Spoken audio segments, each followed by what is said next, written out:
Subscribe करें Sialkot AC repairing YouTube channel को और बेल आइकन पर लाजम क्लिक करें ताकि हर आने वाली नई वीडियो आपको सबसे पहले मिले। अस्सलाम वालेकुम दोस्तों, आप देख रहे हैं Sialkot AC repairing YouTube channel और मैं हूं अब्दुल वहाब। तो आज की इस वीडियो में जो हमारा टॉपिक है वो है 4 वे वाल्व, जिसको हम हीटिंग वाल्व भी बोलते हैं, रिवर्स वाल्व भी बोलते हैं और 4 वे वाल्व भी बोलते हैं। उसको चेंज करके दिखाएंगे हम आज कंप्लीट। इस वीडियो में हमारा कंप्लीट वही टॉपिक है और कंप्लीट A to Z यानी कि कंप्लीट करने का तरीका मैं आपको सिखाऊंगा इस वीडियो में, तो वीडियो के साथ जुड़े रहिएगा। तो ये देख सकते हैं हमारे पास कैनवुड का एयर कंडीशनर है 1.5 टन का। तो वीडियो को कंप्लीट देखिएगा, आपके नॉलेज में काफ़ी ज़्यादा इजाफा होने वाला है। तो इसी तरह के मज़ीद इंटरेस्टिंग वीडियोस देखने के लिए हमारे चैनल सियालकोट एसी रिपेयरिंग को ज़रूर सब्सक्राइब करें और बेल आइकन को लाजम प्रेस कर दें ताकि हर आने वाली नई वीडियो का नोटिफिकेशन आपको मिल जाए। तो ये हमारे पास जो हमारा एयर कंडीशनर है कैनवुड का 1.5 टन का। सबसे पहले तो हम इसको ओपन कर लेते हैं। इसके जो स्क्रूज़ हैं ये अब मैं आपको दिखाता हूँ, ये इसके चंद स्क्रूज़ हैं। तो सबसे पहले तो हम इनको ओपन करेंगे और ये जो आपको एक सेंसर नज़र आ रहा है ये इसका जो है हीटिंग को जो है सेंस करता है, ये इसका वो सेंसर है। चलिए मैं अपने एयर कंडीशनर को जो है ओपन कर लेता हूँ। जी दोस्तों, ये हमारा एयर कंडीशनर जो है ओपन हो चुका है और ये देख सकते हैं हम आपके सामने, बिल्कुल आपके सामने है हमारा 4 वे वाल्व जिसको आप देख रहे हैं। यानी कि इसके 4 वे वाल्व इसको इसलिए भी कहा जाता है क्योंकि इसके 4 पाइप होते हैं, यानी कि 2 यानी कि डिस्चार्ज के और 2 सेक्शन के। तो ये हमारा लीक हो चुका था, तो इसको हमने जो है रिपेयर नहीं करना बल्कि चेंज करना है, इसकी जगह पर दूसरा लगाना है। सबसे पहले तो आपने इसका जो कॉइल है उसको खोल लेना है। जब भी आपने इसको करना है यानी कि लगाना है या उतारना है तो आप हमेशा इसका कॉइल खोल लें ताकि कॉइल तक हीट ना जाए, क्योंकि इसके अंदर बहुत ही बड़ी जो है वाइंडिंग होती है, अक्सर वो मेल्ट भी हो जाती है यानी कि ज़्यादा हीट लगने से।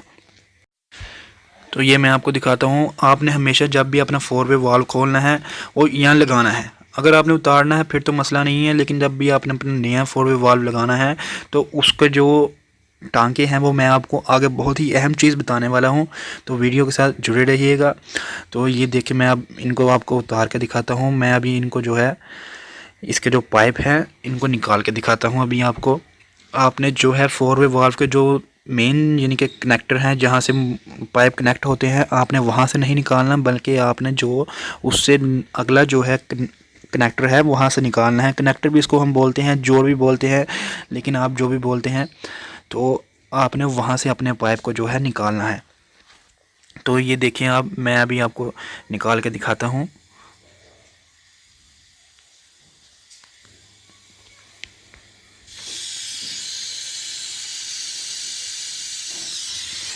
ऐसे ही आपने जो है 4 वे वाल्व से जो पाइप कनेक्ट है उन पाइपों को नहीं निकालना बल्कि दूसरे पाइपों को निकालना है और 4 वे वाल्व को आपने बाहर रखकर यानी कि कनेक्ट करना है अपने पाइपों के साथ।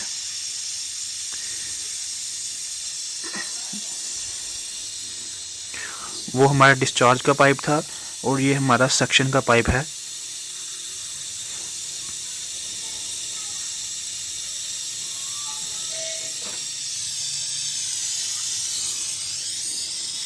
और ये भी हमारा डिस्चार्ज का पाइप है जो कि इन है, वो हमारा आउट था डिस्चार्ज का पाइप, और ये हमारा डिस्चार्ज का पाइप जो इन हो रहा है 4 वे वाल्व के अंदर, ये हमारा वो वाला पाइप है।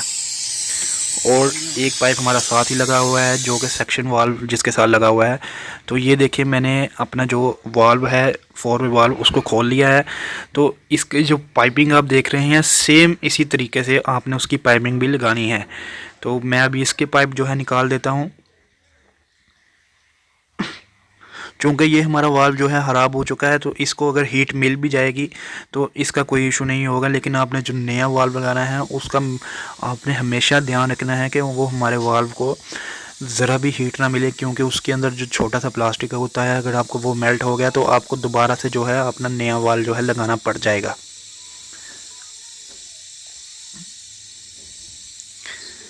सबसे पहले तो मैं इसका ये पाइप जो है निकाल लेता हूँ।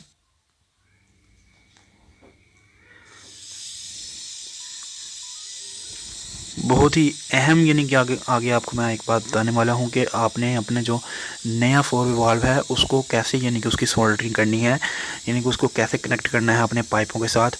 ये जहाँ से आप पाइप निकाल रहे हैं तो आपने हमेशा ध्यान रखना है जब आप दूसरे वाल्व में लगाएं तो आपकी डायरेक्शन हमेशा सही हो। जो आपकी पाइपों की डायरेक्शन है आप उसकी तस्वीर भी खींच सकते हैं या आप अपने जहन में भी याद रख सकते हैं कि आपके पाइपों की जो डायरेक्शन है वो हमेशा सही हो, क्योंकि अगर ज़रा भी डायरेक्शन जो है गलत होगी तो आपके जो वाल्व है वो आपके एयर कंडीशन में सही से बैठेगा नहीं, यानी कि सही से फिट नहीं होगा अगर आपकी ज़रा भी डायरेक्शन जो है वो गलत होगी। तो ये देखें मेरे जो पाइप हैं वाल्व से वो मैंने निकाल दिए हैं। तो इनकी डायरेक्शन का आपने हमेशा ध्यान रखना है, क्योंकि अगर अंदर ही फिट करेंगे फिर तो आपको डायरेक्शन का इशू नहीं आएगा, लेकिन जब आपने बाहर निकालना है तो आपको हमेशा जो है डायरेक्शन का इशू आएगा। तो लेकिन आपने हमेशा जो है अपनी डायरेक्शन को, जो अपने पाइपों की डायरेक्शन है उसको हमेशा याद रखना है ताकि बाद में आपको दोबारा से पाइप निकाल के सोल्डरिंग ना करनी पड़े। तो ये देखें ये मेरे पास न्यू वाल्व है। तो ये बाज़ार से आपको मिल जाएगा तकरीबन, ये 2000 रुपये का हमने ख़रीदा है, यानी कि 1800 का भी मिलता है, 1700 का भी मिलता है, लेकिन इसमें 2-3 क्वालिटीज़ हैं। तो ये हमारे पास वाल्व है। तो इस चीज़ का आपने हमेशा ध्यान रखना है। अभी वो तो हमारे पास था पुराना, क्योंकि वो तो ख़राब डैमेज हो चुका था, वो वाल्व लीक हो चुका था। तो इसको जब आपने इसकी सोल्डरिंग करनी है आपने इसको हमेशा जो इसका अंदर जो छोटी सी प्लास्टिक होती है अगर वो मेल्ट होगी तो आपका पूरे का पूरा वाल्व जो है वो ख़राब हो सकता है। तो ये मैं इसका पहले कोयल खोल देता हूँ। सबसे पहले तो आपने कोयल खोलना है ताकि अगर पानी के अंदर डालें तो इसके कोयल के अंदर पानी ना जाए। तो और जब आपने इसको पानी के अंदर डालना है तो इस चीज़ का भी ध्यान रखना है कि इसके पाइप जो है पानी के अंदर ना डूब जाए, क्योंकि पाइपों के अंदर ज़रा भी पानी नहीं जाना चाहिए, बाकी तो कहीं से भी पानी नहीं जाएगा। तो मैं देखता हूँ कि कैसे इसको पानी के अंदर रखना है। तो आपने भी किसी चीज़ में रख कर तो फिर सोल्डरिंग करनी है। अगर ऐसे करेंगे तो आपका जो अंदर प्लास्टिक है वो मेल्ट हो सकती है और उससे आपको दोबारा से अपना वाल्व जो है चेंज करना पड़ सकता है, आपका नया वाल्व बेकार हो सकता है। तो इस चीज़ का आपने हमेशा ध्यान रखना है। तो मैं अभी इसकी सोल्डरिंग करता हूँ, ये देखें।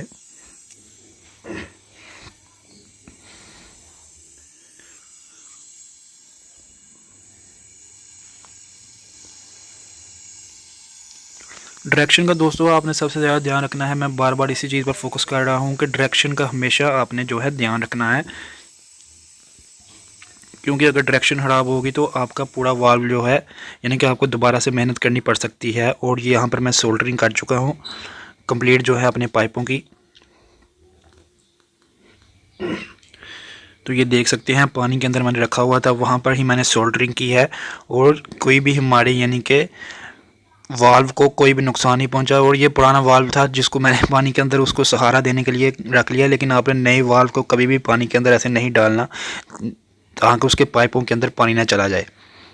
और ये मैं अपने अब एसी में यहाँ फिट करता हूँ अपने जो वाल्व को। ये आप इसके पाइप देख रहे हैं, तीन पाइप हैं अब हमारे, सिर्फ यानी कि 3 कनेक्टर रह चुके हैं। तो ये मैं अब इसको फिट कर लेता हूँ यहाँ पर। ये देखिए डायरेक्शन का मैंने आपको पहले भी बताया था कि डायरेक्शन जो है बहुत ही ज़रूरी है। तो मैंने डायरेक्शन जिस तरह से मैंने निकाली थी बिल्कुल उसी तरह से मैंने डायरेक्शन को जो है उसी तरह से फिट किया है। तो मेरा देख सकते हैं आप, मैं अभी आपको दिखाता हूँ कि बिल्कुल सही जगह पर जो है बिल्कुल सही जगह पर फिट होगा मेरा जो वाल्व है, सेम एग्जैक्ट जगह पर आकर बैठ जाएगा। सबसे पहले तो मैं वो पाइप डिस्चार्ज का पाइप डालता हूँ। ये भी हमारा डिस्चार्ज का आउट पाइप है जो कि कंडेंसर में जा रहा है।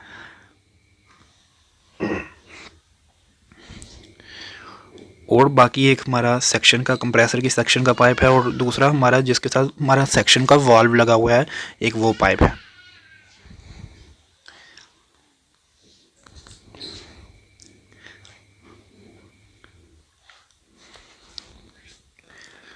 और नंबर 2 ये देखें, ये जो हमारा वाल्व है बिल्कुल एग्जैक्ट चारों पाइप जो है हमारे बिल्कुल एग्जैक्ट जो है जगह पर आकर बैठ चुके हैं, क्योंकि हमारी डायरेक्शन जो है बिल्कुल सही थी। इसी तरह ही आपने अपनी डायरेक्शन भी जो है ठीक रखनी है। तो मैं अभी ये करके आपको उसकी सोल्डरिंग करके दिखाता हूँ और उसके बाद हम अपनी लीकेज भी चेक करेंगे। लीकेज जो कि मस्ट है, क्योंकि अगर लीकेज ही की कंप्लेंट थी जिसकी वजह से हमारी गैस जो है निकल चुकी थी, तो उसके बाद अब हम दोबारा से जो है लीकेज जो है चेक करेंगे।